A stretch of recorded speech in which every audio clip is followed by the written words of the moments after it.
Hello, everybody, and welcome to the season finale of Saturday Morning Serial. I'm Amanda Ann, and today is our big Spider-Man discussion. And just throwing it out there right now, this is going to be spoilers, and we're just going to let all of our thoughts flow. So, this is your warning. Click away, turn this podcast off if you do not want to be spoiled. So, I am joined here today by my boyfriend, Mike, my friend Freddie, my friend Maddie, and my friend Marshall, all who have been on this podcast before. So I want to welcome you guys all back. So excited. Hello. Thanks for having us back. Yeah. But yeah, this movie made $253 million at the box office so far this weekend, and it was just very much well earned. And it's just so crazy how people were selling opening night tickets for like $10,000 on eBay. That's how hyped up this movie was for everybody. That's insane. Was Endgame that is insane. I don't remember if people were doing that with Endgame tickets or not. I don't think so. I feel like this movie was more hyped up than Endgame was, though. At least yeah, because all the rumors and spoilers and stuff like that. So yeah, it's crazy. So let's start off. So what was your first exposure to Spider-Man, and what does he mean to all of you guys? I think my first exposure was the cartoon as a kid. The really kitschy jokes and things like that. So like that's the Spider-Man I know and love. And I blame my sister. It's her fault. She watched it, so I watched it. It's kind of like my brother and I too. Yeah, what the older sibling does, the younger sibling kind of just latches on. It was actually the other way around for me because he's the youngest. So he would watch it and I would just like creep in the living room and watch the Toby movies with him a little bit. Like, you know. Nice. See, I've always been in the comic books. I don't know which one came first between the X-Men TV series or like the Spider-Man TV series. But I know growing up, I was just Batman animated series, X-Men animated series, Spider-Man. So, and I've always been into Spider-Man. It's never been like my favorite thing, but yeah, I want to say 4 or 5 is the time that I got into Spider-Man and just stuck with it ever since. Yeah, for me, it was obviously the 90s Spider-Man show. Growing up, I latched onto that. Yeah. And then especially around when the first Tobey Maguire movie came out in 2002, that was like, it was pretty cool. But then the second movie came out, and that's when I really latched on to Spider-Man. I remember a Target opened up in our town, and they had a small comic book section, and I could go and I picked up the first 2 issues of Ultimate Spider-Man, and I got just to read like the origin of it, because the 90s TV show never covered like how he became Spider-Man, and it was done so in this comic, and it was kind of updated and modern. It wasn't like in the 60s like when he's originally from. So that's how I got into Spider-Man. Did you see the first Tobey Maguire film in theaters? Or what was the first one you saw in theaters? It was the first Tobey Maguire movie. I saw it with my whole family. I got bad grades, so I couldn't go see the first one, but I remember seeing the second one in theaters. Speaking of bad grades, my dad and I actually he skipped work and I skipped school, and we went to go see Spider-Man 3 opening night because we were just. That's beautiful. Nice. That's beautiful. My introduction to Spider-Man is the same as you. I watched the 90s Spider-Man, and my grandpa used to take me to Target all the time. So I got like the Spider-Man costume and like the little the web shooters with the cans on the wrist. The silly string. Yeah, the silly string. And so I climbed on top of my grandma's refrigerator and shot the silly string across and then jumped. And that was like the best moment in my life, but also the worst. I just like went straight down, like like on Toy Story where Buzz Lightyear thought he could fly, and he jumped off the ledge and just went straight down. That was me, and I hit my head on the counter and just started crying. But it was worth it though in my eyes. Oh my god, that is amazing, Ray. That's the best story I've ever heard. Yeah, that's fantastic. Yeah, I'm surprised you're still here.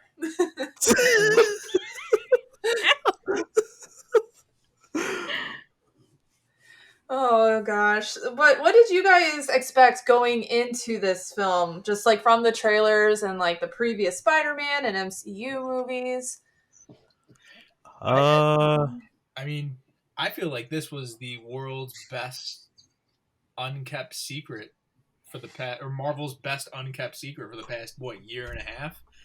I think I remember reading somewhere that they had said that Sony was in charge of the trailers, but Marvel was in charge of everything else. So when Sony said, "Hey," or Marvel said, "Hey, for the trailer, we're thinking we just want it to look like a civil war between Spider-Man and Doctor Strange," Sony was like, "Nah, we're gonna throw the villains in there." And I think that was. It's so hard to say that it was a bad idea because obviously it's been doing great. But I think it would have been so crazy to walk into that theater not knowing that Green Goblin, Doc Ock, any of those characters are going to be in it, just expecting this fight between Doctor Strange and Spider-Man. You know, as much as we adore Alfred Molina and Jamie Foxx, they really did spill the beans, and it's kind of like they said what was going on first, and then Marvel kind of had to like adapt to that. But in hindsight, you're pitching this like Doctor Strange versus Spider-Man trailer, and there's only one action scene in the whole movie that is Doctor Strange versus Spider-Man. Like, could you make a trailer? Could you make 3 trailers off of that one scene, or do you take those other scenes with the other villains and do you edit in Doctor Strange? Like, how would you do that? It's interesting to think about. Yeah, because we thought Doctor Strange was going to possibly even be a bad guy in this movie. Yeah. Yeah. So I guess to answer your question, I mean, my expectations of this movie, I feel like nothing I expected didn't happen. But there were a few things that I expected that didn't happen. I don't know. I don't even know how I word that. There was a few things. Pretty much everything I wanted to happen happened. Yeah. Okay. There's a few things that I don't know. I don't even know I don't even know what I'm saying right now. That's okay. I get what you mean. Because at first, I'm a spoiler guy, and I thought that in the beginning, like last year, it was rumors that like Kraven was going to be the main villain of this movie. I'm like, okay, Kraven. Haven't seen Kraven on scene, whatever. Then we started getting like, oh, they bringing in Andrew Garfield and Toby. I'm just like, oh man. I'm like, that's a lot. I don't know if they're actually going to do that. And then once I started seeing everything unfold, I'm like, okay, are you guys playing with my emotions right now, or is this actually about to happen?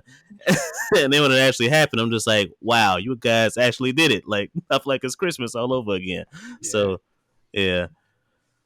I had only seen the first trailer. I kind of limit myself to one trailer nowadays just because I'll just run the whole movie through my head and kind of figure out what happens subconsciously.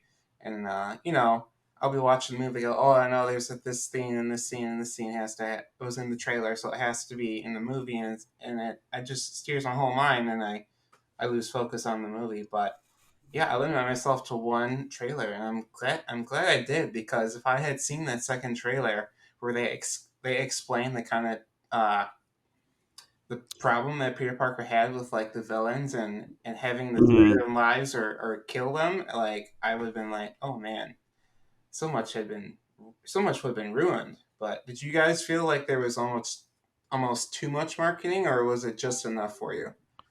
I feel like it was 50-50, honestly. I feel like they could have held out on showing Green Goblin, Electro, and all them, because I know they had to show one of the villains for like to make the trailer hype. Like when you saw Dr. Octopus's like tentacle come out and slam down on the bridge, I was like, oh my god, like is that who I think it is? So that's cool, but I feel like they could have held off on the other villains until like a week before it was about to release or something like that. I don't know. I completely agree. I would have loved it if they had just shown Doc Ock, and then I get to the theater and all of a sudden, oh my god, it's Green Goblin. Like Willem Dafoe as Green Goblin is my favorite villain in the entire Spider-Man universe. Mine too. That's why I'm wearing purple right now. Green Goblin. So having that excitement, knowing that he was going to be in it was great, but had I not known that he was going to be there, it would have been 1,000 times better. I agree with that one. Green Goblin's my favorite MCU villain.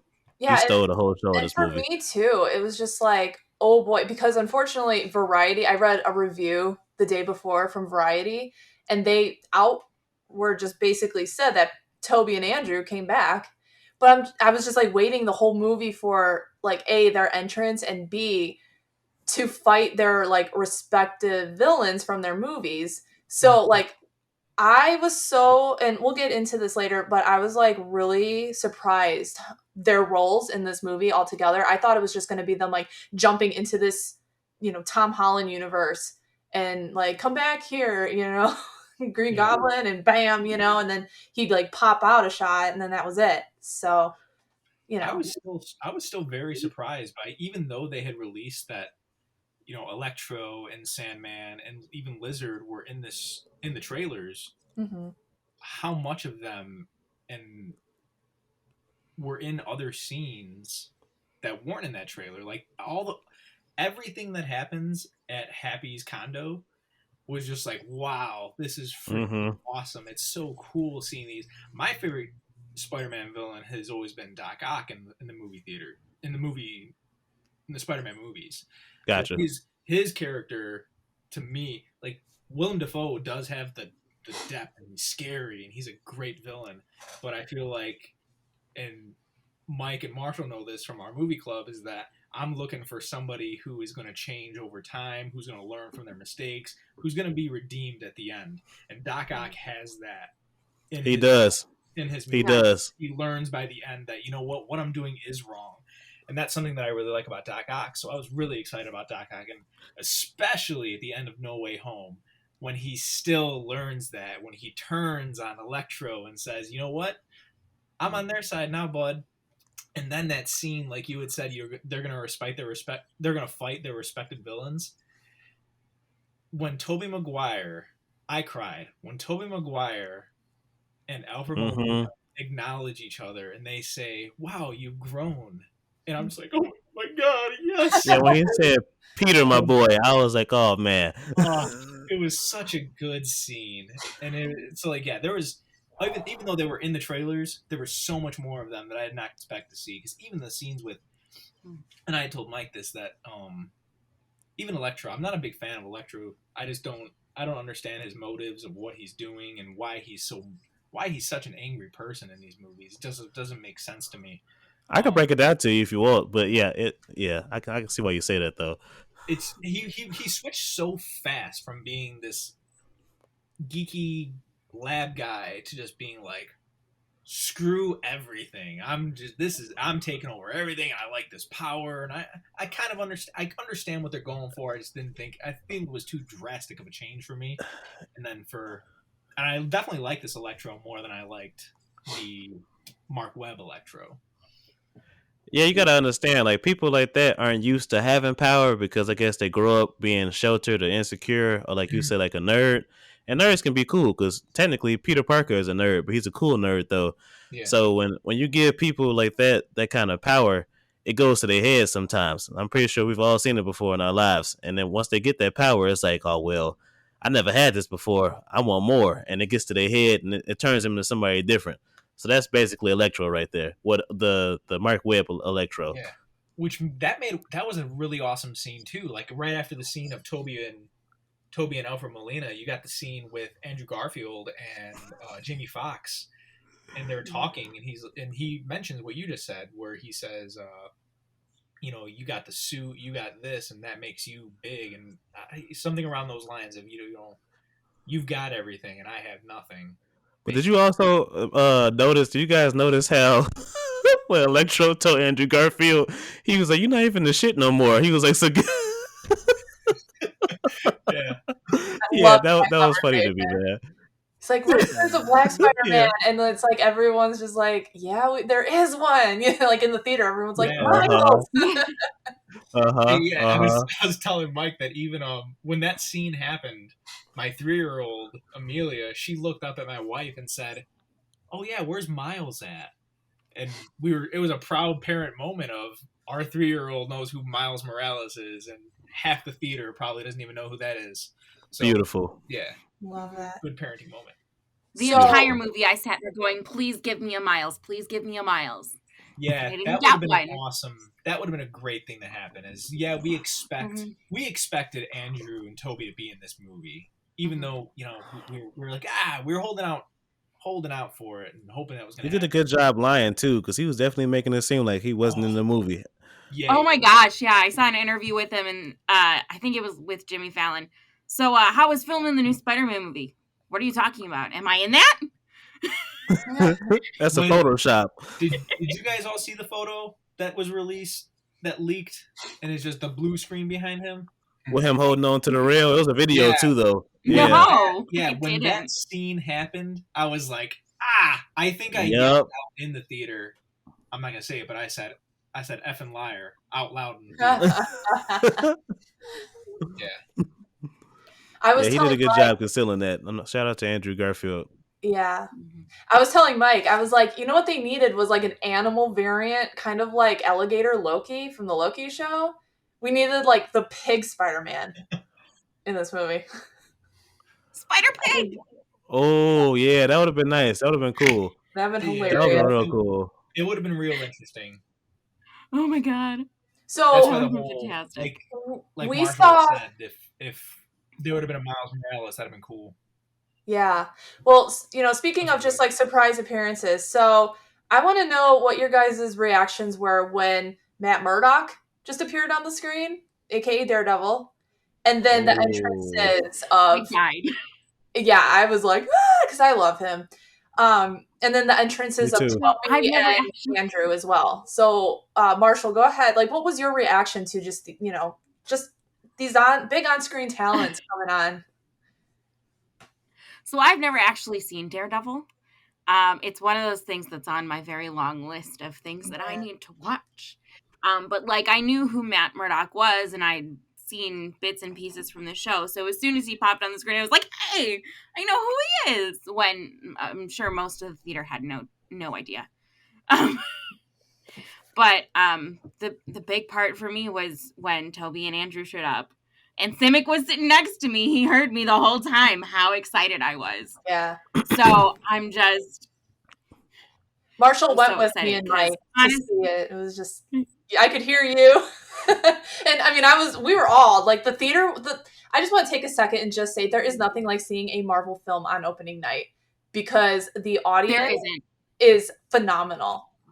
The applause, Spectacular. the crowds, yeah. And Marshall, Mike, and I were just like experiencing that, and it was just so special.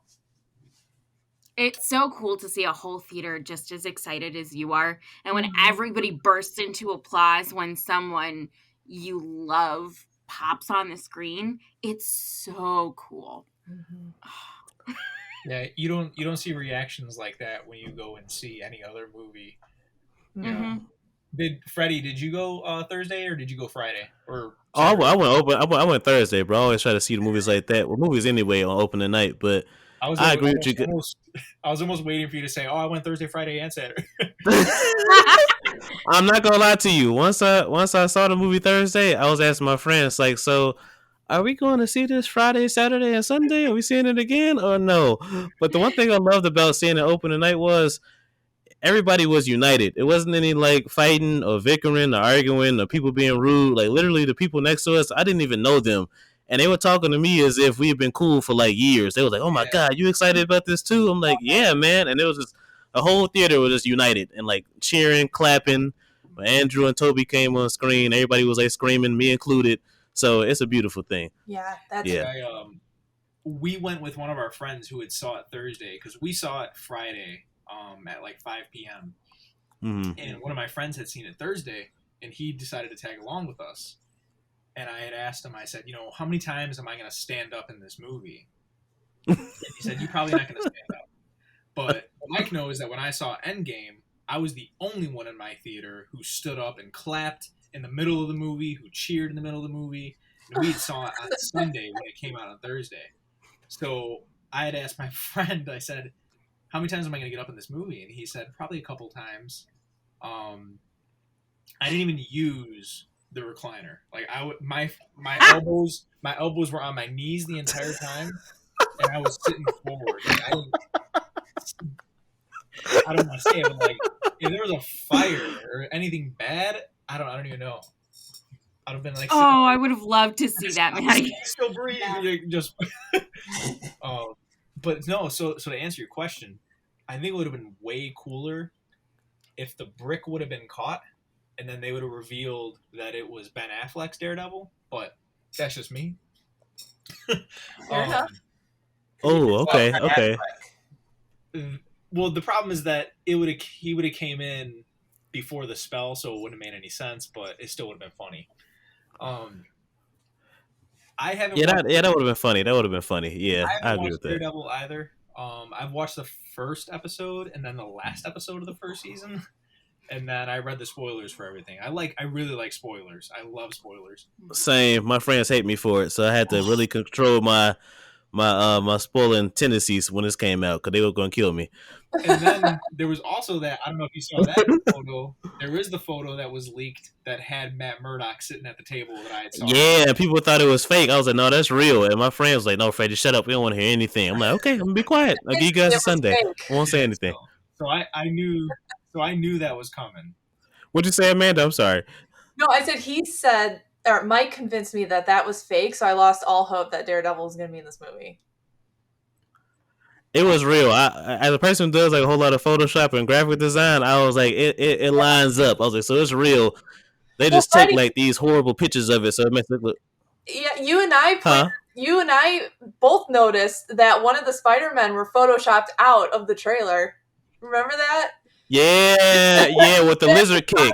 Yeah, because Nick just went flaccid, just went to the side when he was jumping. Someone used a motion blur. Yeah. This animated motion blur. It is. They've got to cut that off. And then Can we talk about that too? And then for the Andrew and Toby reveals, they were just so the moment Ned opened up that portal and you see the white eyes, right away my knees were my elbows were already in my knees, but I already went I gasped because I know those eyes, and I'm starting to get emotional right now. I'm like, I know those eyes. Those eyes are not Tom Holland's eyes.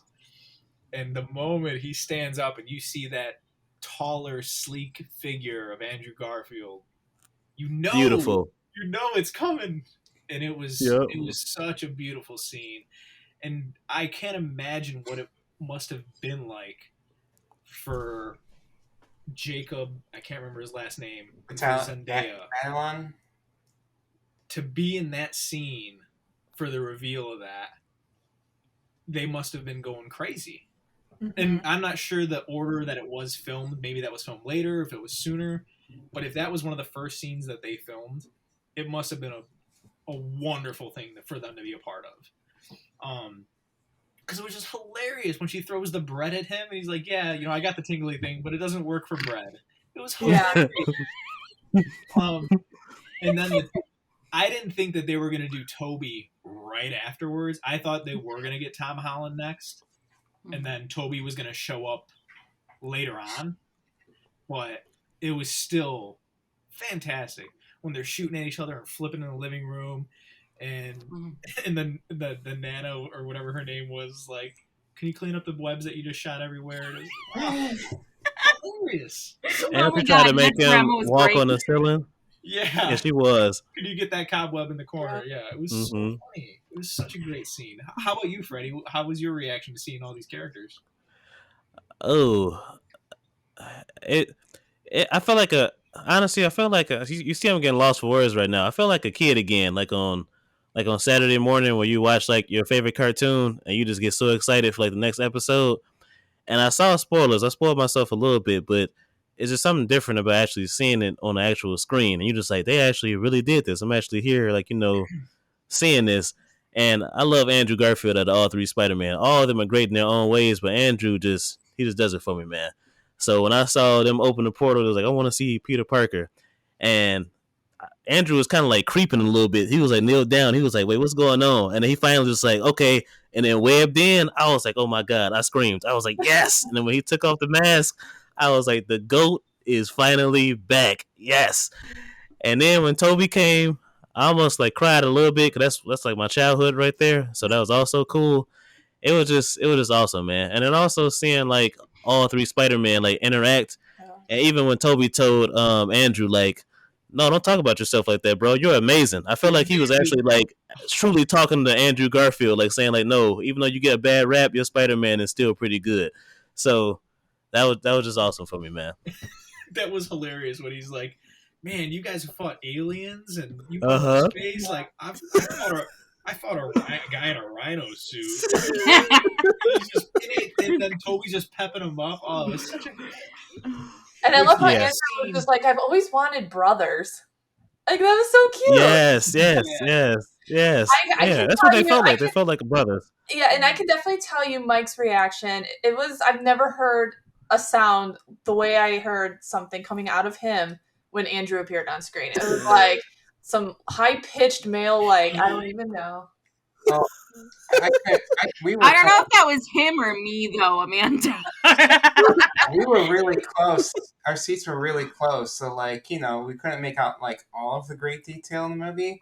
But I recognized Andrew as soon as he started like walking over, just because his Spider-Man's like body language is so Yeah. like Mhm. perfect and exaggerated and like theatrical that you can tell he takes like what should be like an 8 out of the suit and puts it to like an 11 inside the suit, so Yep. it really reads well. Yep. Like just talking on an experience like that. Oh, I was in a superhero movie and I played a superhero who had his face covered and everything, and I changed how I played that character after I saw Andrew Garfield in the Spider-Man suit, because we filmed it in June, and then we picked up back in July after Spider-Man came out, and I was like, I need to play it like that. Like that's how you play a superhero covered. You need to exaggerate yourself. Man, I mean, he's the GOAT. He's a good example. I love Andrew. Like Me too, man. you look at his career and like he outacts everyone. Everyone. No one has that type of range and performance and variety in their filmography like he does. It's great. Wait. So how did you feel about when Tom Spider-Man tried to catch Zendaya and the Goblin scooped him and Andrew had the chance to grab her and he started crying? How did you feel at that moment? I just got to know. It felt good because you know that he had to redeem himself somehow, that he wasn't he hadn't forgiven himself for that moment, and he had said that he had stopped pulling his punches. And I heard today that the reason that Dane DeHaan's Goblin wasn't in the film was because Garfield like just put him out of his misery, like that. Like he got his revenge. He killed him? That's one of the theories I heard. But Wow. yeah, Kill him? Oh, yeah, okay. that's what I heard.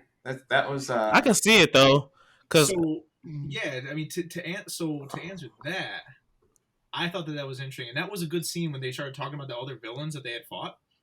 I wish they would have said. I like that they mentioned the characters that we knew, but it's like, okay, there's got to be a decade or two. yeah, He's Andrew or Toby Spider-Man that they should have mentioned maybe a character that we're like, oh man, I wish we could have seen that. They should have done something wild that we would have never seen on film, but mentioned it so that we were satisfied with like it. Hive or Man. something, or Swiss. Yeah. Like something from the So- Spider-Man musical. Yeah. So, I mean, They could have brought in a 6 member for this like team of supervillains from like the years between Spider-Man 1 and Amazing Spider-Man. They could have just brought in a character and they could have said, Yeah. I fought this character, in like 2014 or 2016.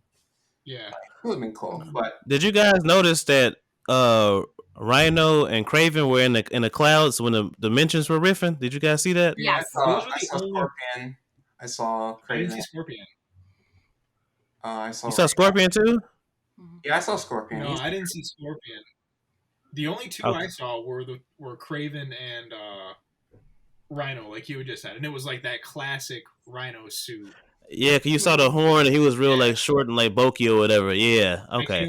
I can't wait till it comes out with like real good quality stuff, so we can see who's actually in those clouds. That's gonna be something I'm excited for. Because I thought Vulture and Scorpion were going to be in the movie, honestly, but I guess they didn't make the cut.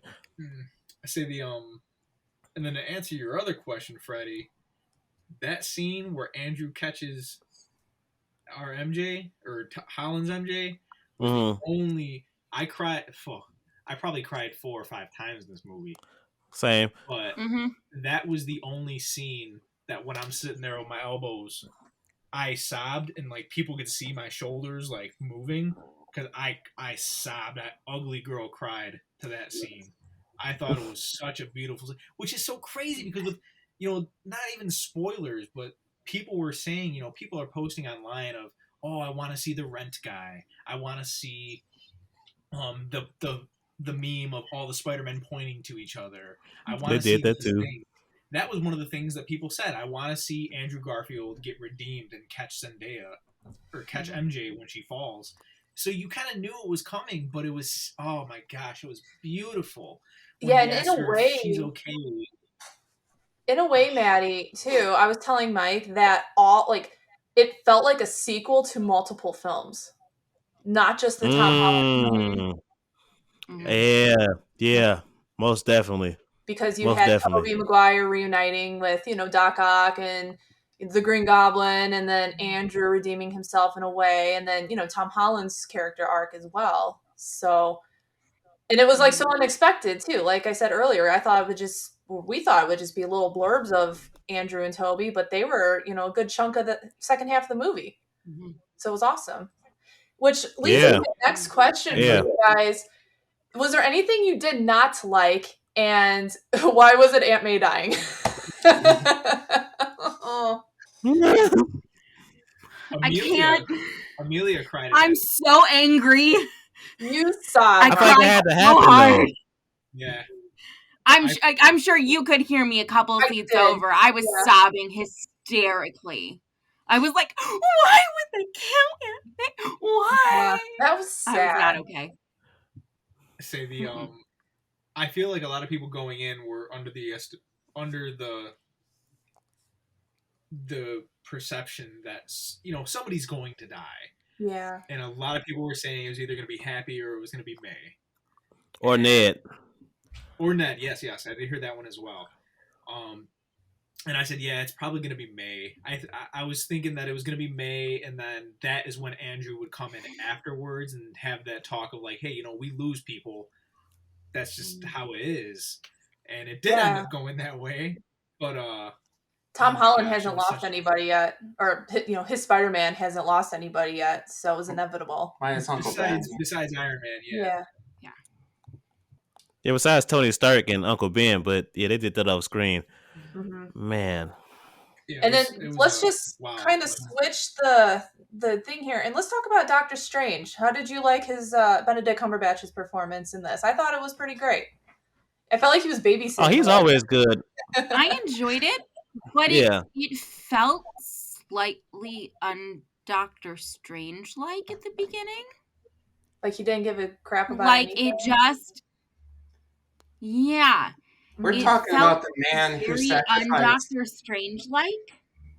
So I've heard people's conspiracy theories about how that Doctor Strange was a Doctor Strange from a different universe or something, and I'm just like, I can see that.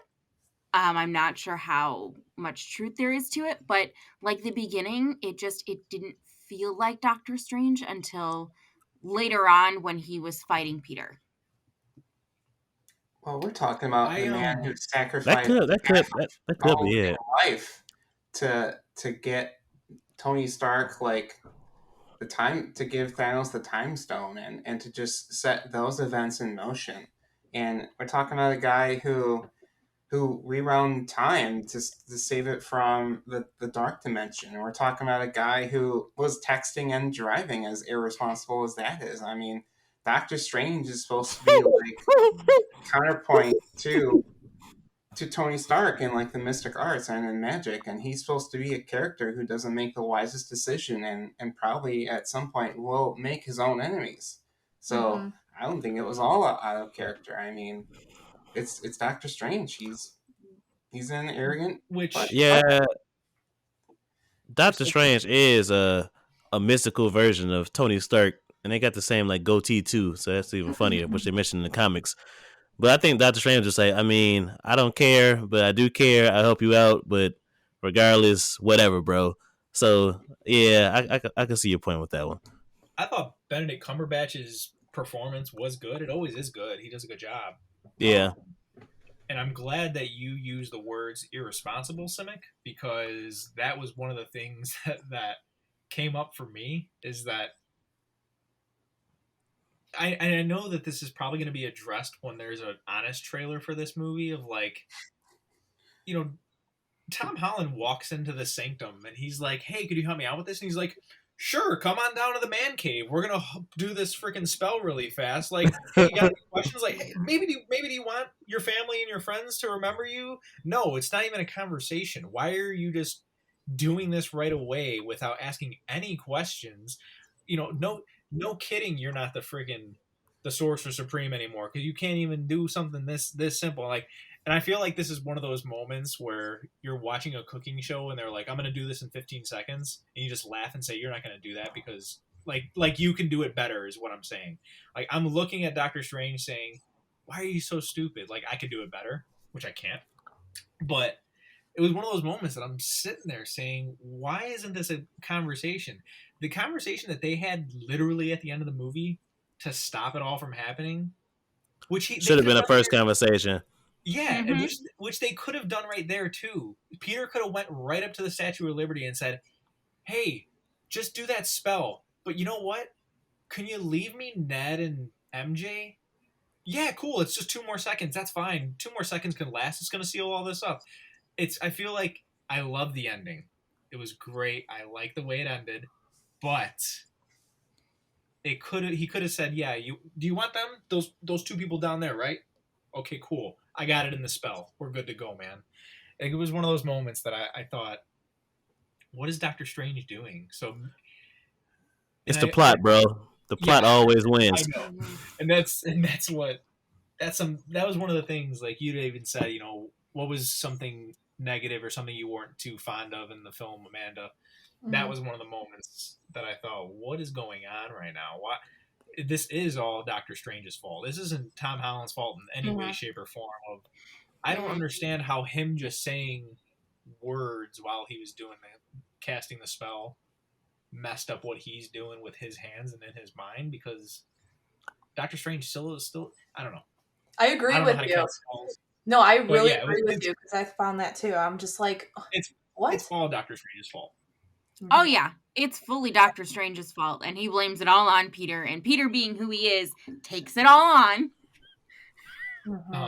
and he gets screwed. Yeah, that brings into my next point too. Is, you know, Tom Holland and his performance throughout the years as Spider-Man. I personally felt like this was just such a great, outstanding performance of his career. I completely. Yeah, Tom Holland's always been good in his own way, and even with him whining sometimes and being a little bit kiddie, I can't really blame him for that, because that's the writers in Marvel. But in this role, he really stepped it up a whole lot. Even that scene when he was talking to the 2 other Spider-Men, and Andrew Garfield was like, I know what you, he was like, don't tell me that. He said, don't tell me you know what I'm going through. He said, because I'm literally hurt right now. I was like, wow, I never seen this side of Tom Holland before. Yeah. So he nailed it, man. He showed his range. It was nice to see that range. And I think was it Doctor Strange who said I can't remember who said or who he had the conversation with, where he says, you know, even though I keep talking to you, I always forget that you are just a kid. Mm-hmm. Yeah. Yeah. Which was a really Strange cool says scene, that too. Because it does remind you of like, yeah, you know, we see Andrew, and I feel like Andrew and Toby were both older than what they were cast as for Peter Parker. Mm-hmm. So of course. So you kind of do forget that they are playing, not adolescent, but they're playing children basically. But Tom Holland, because he looks so small and he is very young, you don't forget that he's a child. So it's cool when he makes a stupid decision and you say, I guess, you know, he's a kid. He doesn't have that life knowledge of what to do and what not to do.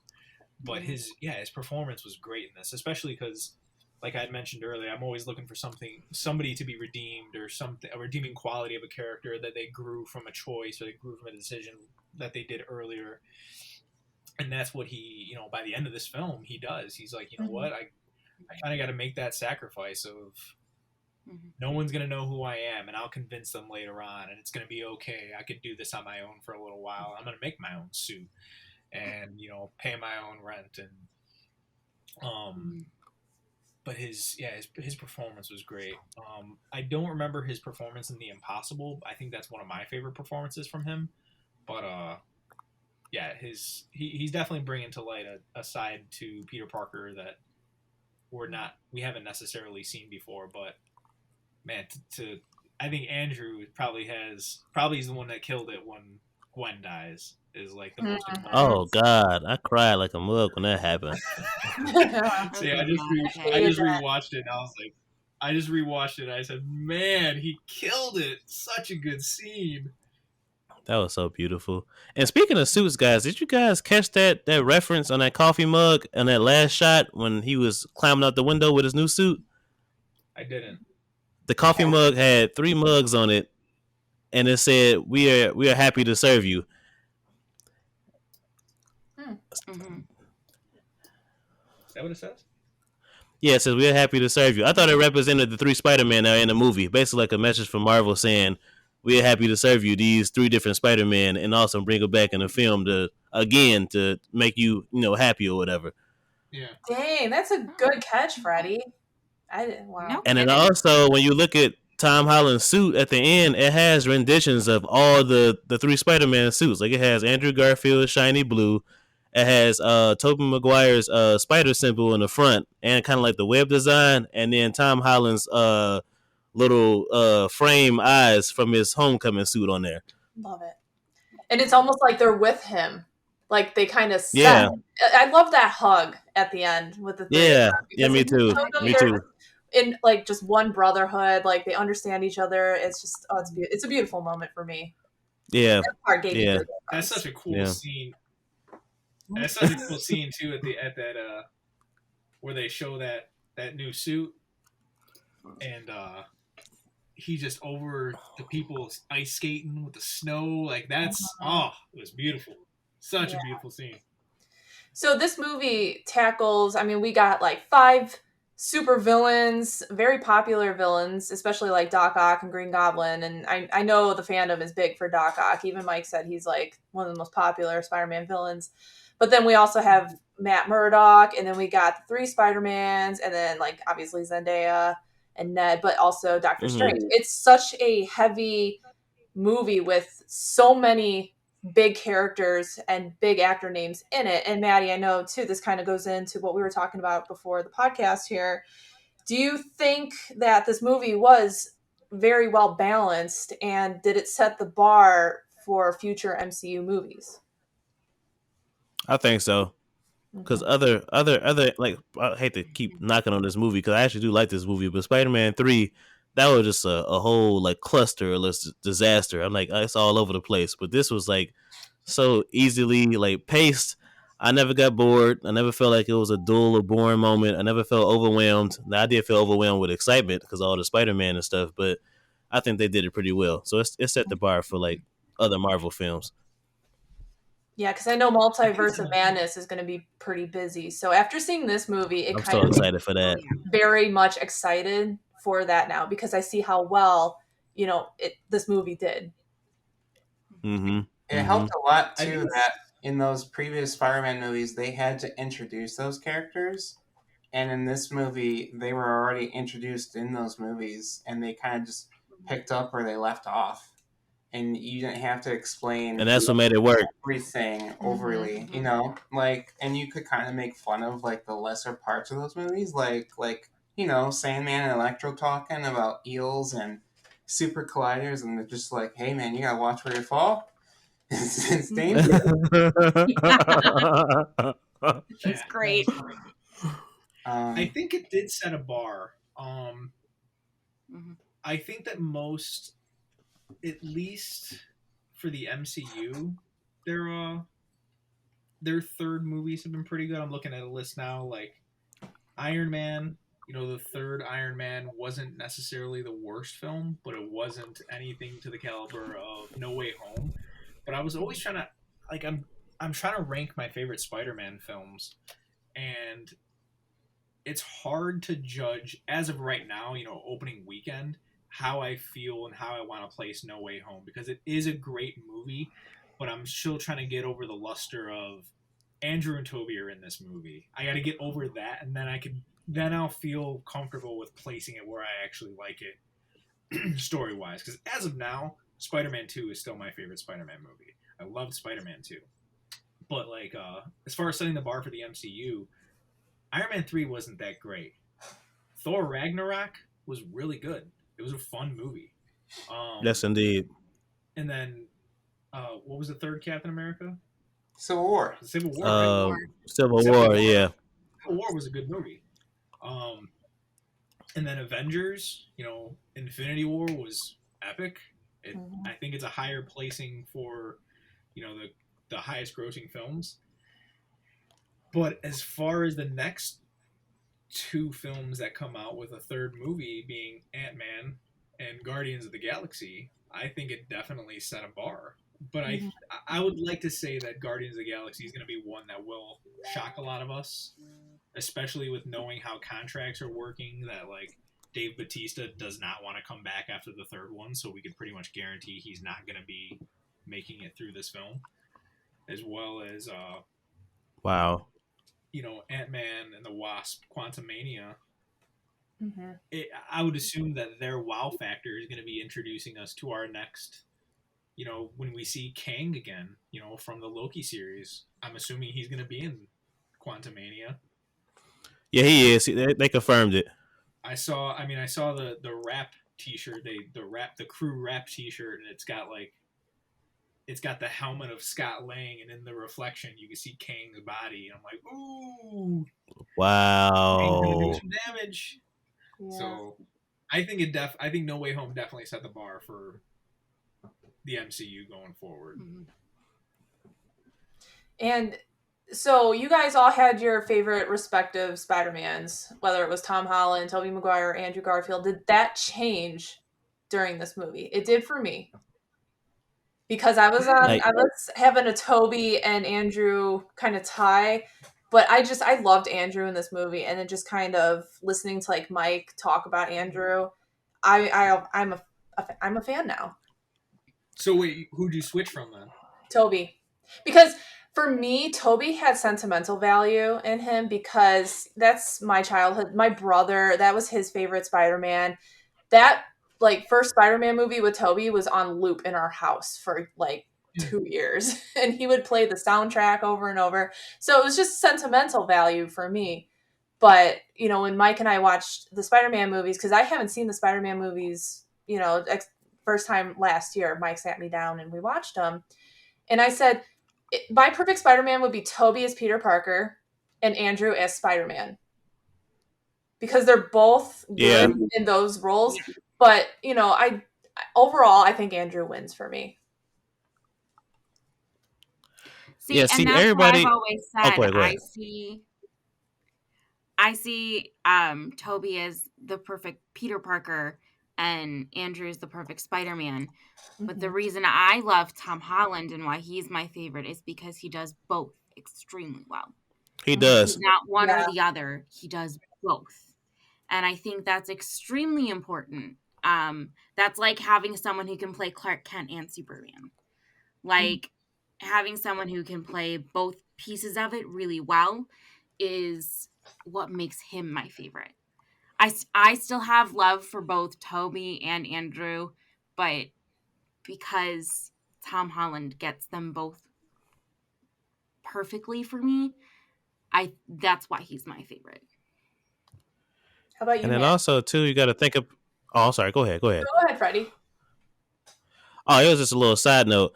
That's what made this movie so great for me, because literally me and my friends, my close friends, even my friends who I do my podcast with, we have literally had heated arguments on who's the best Spider-Man for years. I would be screaming Andrew, they'd be screaming Toby, my other friend be screaming Tom Holland, and we'd just be like, you know what, before we start getting even more angry, we're just going to agree to disagree and leave it alone. But this movie literally canceled out all that. It's like all of them are great in their own respectives, and they all work so well together. And it's okay to love all of them because now they all exist in the same universe now. So the discussion is over. But Andrew's still my favorite, though. I'm not gonna lie. I think I was Team Toby for a long time, and I'm still very much Team Toby. And Andrew's my least favorite Spider-Man, and Peter Parker is he's fun, but I don't even want to get into it right now, Freddie. You better calm down.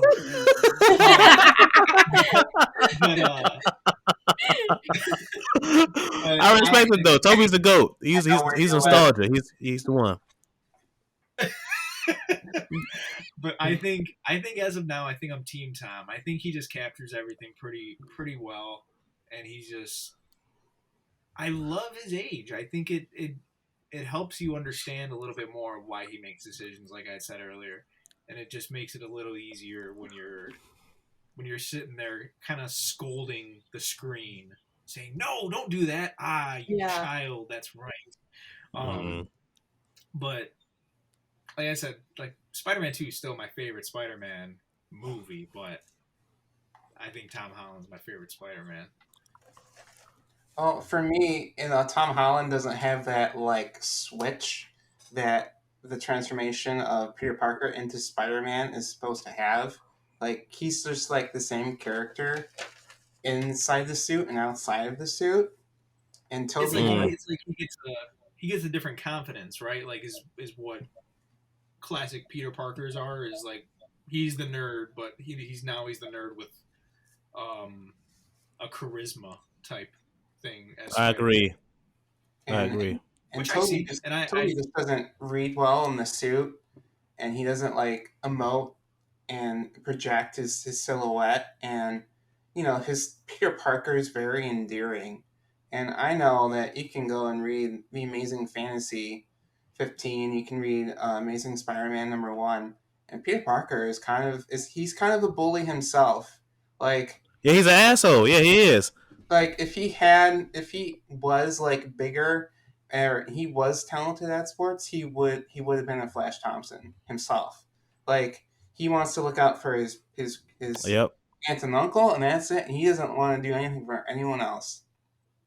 And I know that you can go and say, Tobey Maguire he did the wrestling out of the comics. He did it was a straight adaptation, but Andrew gets the core of the character right, where it's kind of like an outcast. Being so smart and being so physically weak and being, the only person probably in the school or maybe in his friend group, without parents, it makes him an outcast, it makes him alone. And I just feel like Andrew gets it. Yeah. Mm-hmm. Yeah. I understand it completely, man. It'd be like having an argument with me about who's the best Batman. Like, I'm gonna fight you. Oh, who do you think is the best Batman? I don't even want to get into it. That's a story for another time. I'm curious now. We have to have the discussion later. This is a Spider-Man discussion, yeah. Manny, I gotta hear this one. Manny, you brought up before the podcast here that the late Stan Lee, he would always make appearances in all the MCU films. I mean, we've seen him in everything. How would you place him in this movie if he was still alive today? I think a wonderful cameo. It'd be kind of dumb, but most of them are really silly and dumb. Would be like him as a welder on the Statue of Liberty while the fight's going on, and he's like making something, and there just sand falls on him or something. I don't something silly like that. Do you guys have anything that you think that? It would have been cool to have him call into J. Jonah Jameson's show and kind of like defend Spider-Man. Mm-hmm. Maybe he could have reprised his role as like Larry King. I think he played Larry King in one of the Iron Man movies. So but my favorite Stan Lee cameo has always been in The Amazing Spider-Man with the librarian. Bit. Bro, that was perfect. That was awesome. That was perfect. When you had the headphones on, that was perfect, man. That was so good. Cool. I think. Oh, go ahead, Freddie. Oh, yeah. I'm sorry. I think a cameo I would like to see when that beautiful shot of Spider-Man sitting in front of that jumbotron screen when J. Jonah Jameson was telling the world that like Spider-Man was like a murderer and like he it was his fault for Aunt May getting killed. If they would have had like another scene like Spider-Man just sitting there sad and like Stan Lee just came up and just like talked to him for a minute, I feel like that would have been a perfect cameo. Yeah. That would have been cool. Can you imagine if his Aunt May didn't say with great power comes great responsibility and it was Stan Lee who says it to him? Yep, that was gonna be the next thing. Stop. Theater and tears, everybody crying. Tissues everywhere. Because in the original comics, Marvel doesn't hire us. Uncle Ben never does say it. It's just kind of like an annotation in the panel. Like it's just something that Peter realizes himself. Like Uncle Ben never said it. So yeah. Interesting. I didn't know that. So we're running out of time here. So my last question for you all, and we're going to include Into the Spider-Verse. What is your favorite ranking? Like, what's your ranking of the Spider-Man movies? Maybe let's do like let's do your top 5.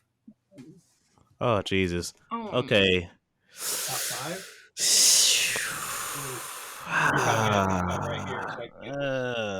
Okay. Into the Spider-Verse. Amazing Spider-Man. Of course, No Way Home was on there. Spider-Man 2, beautiful. And I'm going to have to say Spider-Man 1 because I love Green Goblin in that. So that's my top 5 right there. I'm going to go, I'll probably go Amazing Spider-Man 2 since there's good scenes in that movie. It just doesn't work well. I'll go... Yeah, the writing. I'll go Spider-Man 1 with Tobey. I'll go Amazing Spider-Man 1. And then I'll go Spider-Man 2 at number 4 or number 2. Yeah. And then I'll go tie between No Way Home and Spider-Verse for number 1. Just because every one of those, like Spider-Man 2 and Into the Spider-Verse and Spider-Man No Way Home, they're such different movies. Like one is such like a great Peter Parker story, and one is like a great Miles Morales story, and one is just like a great like event level movie, and they're also different. They're great. Selecting Bagel.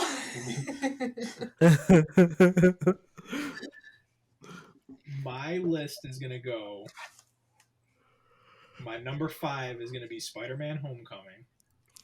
My number 4 is gonna go Spider-Man. My number 3 is gonna go No Way Home. See, that's just as of now. My number 2 is gonna go Into the Spider-Verse, and my number 1 is gonna go Spider-Man 2. Okay, that's a good list. Andrew's not even on the board for my top 5. Disrespectful. I'll let it slide though.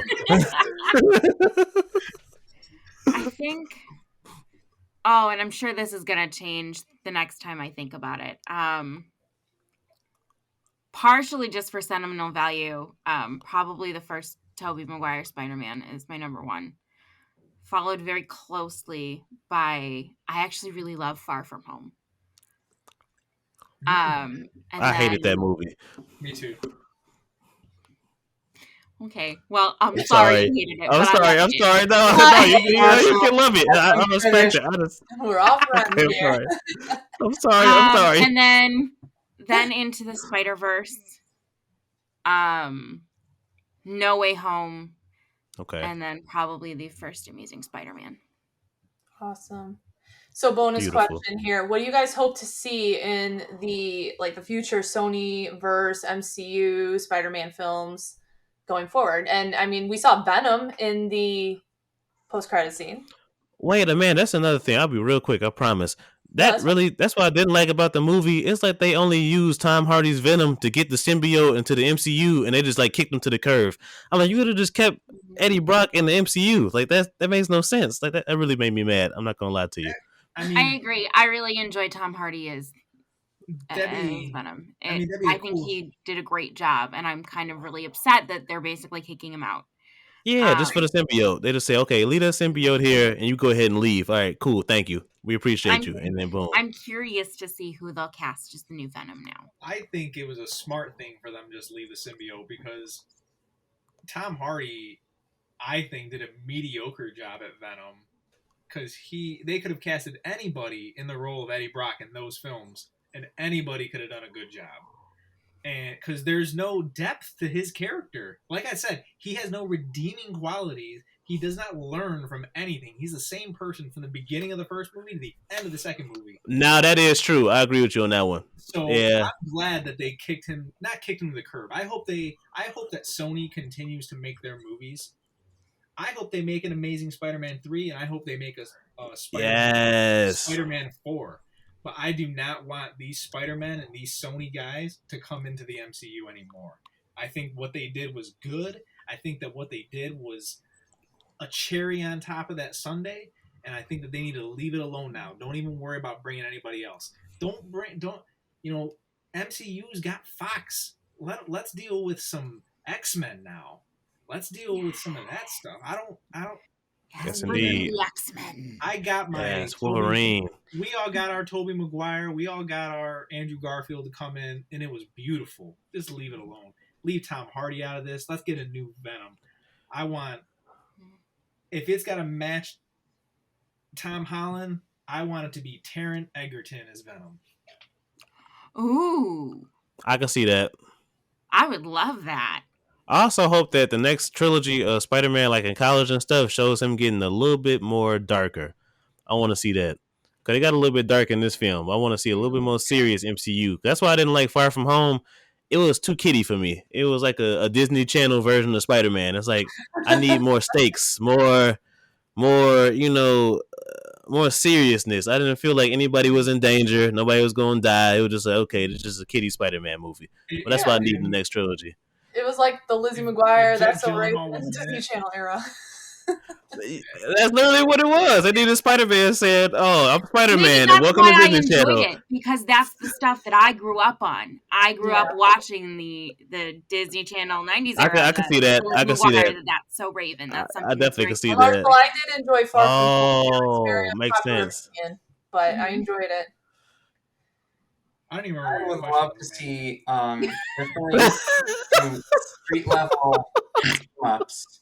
Like, I think we need to see Daredevil and Spider-Man team up. I could care less if we get another Yes, I would yes, love to yes. see that. if we get another symbiote black suit storyline. I could care less. For me, Love that. Tom Holland already fought with like his inner demons in this movie, and because the black suit symbiote, it's about Peter Parker, Spider-Man, struggling with like the urge to like kill and like, be more violent. And we already kind of got that in this movie. So I could I mean, I think it still might be lingering though. I think it still might linger though. That scene was. Yeah, so I that think was there's really more to cool. explore with it, though. We only got like, Yeah. a small taste of it with Yeah. him and the Green Goblin. I think there's more to explore with it. So I definitely think they could expand on it more. I think I it's thought that- still more of that rage left. I thought that was incredible when Tobey Maguire. You don't see Tobey Yes. Maguire on the offsides, but he's like, you know what? I'm gonna see how this plays out. And then he's like, is he really gonna stab him right now? He didn't even have to say anything either. He just looked at him like, "No, Yeah. you can't do this." I should probably intervene with this because he's gonna kill that guy right now. So yeah, he stopped him, and I thought that was pretty cool. That was dark. That was kind of dark. So, Amanda, what do you want to see with the next Spider-Man films? Oh man, I personally I There are- agree with wanting to see some darker things for Tom Holland Spider-Man because his Aunt May's message, like, just, basically be kind to everybody. Everybody's got like their own story. Everybody's hurting in some way, including the villains. That's why he doesn't kill, and he couldn't kill the Green Goblin overall. But maybe something's going to drive him going forward that he might not have a choice but to end like a huge threat, no matter how much Aunt May's voice is in his head. And we just finished Daredevil on Netflix, and he doesn't kill either, but like he really wanted to kill Wilson Fisk, and he could have, but he held back.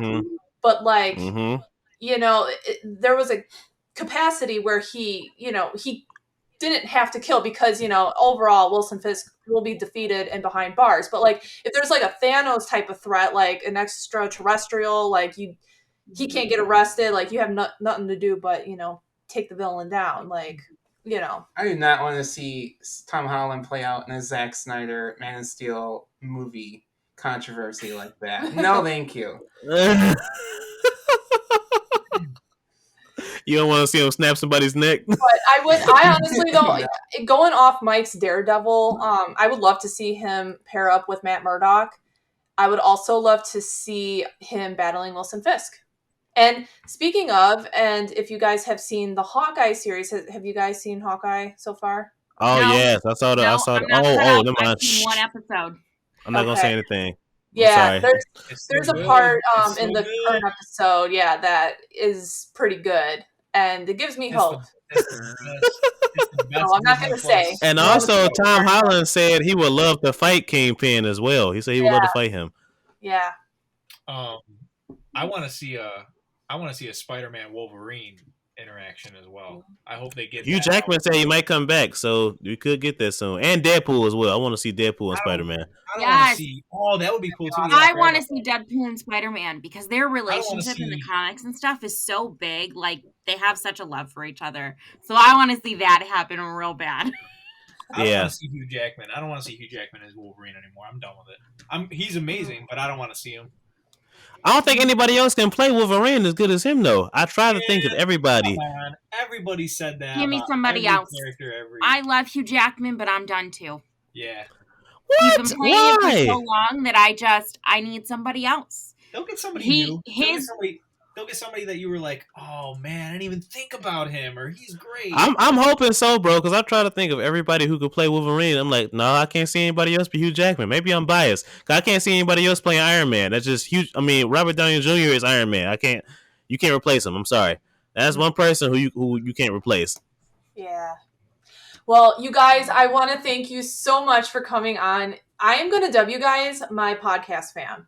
Like, you guys are my favorite people to talk to. I feel so honored. Here. Yeah, I mean, going into season 3, I'm going to refer to you guys as the podcast fam. So I'm so excited. So I love it.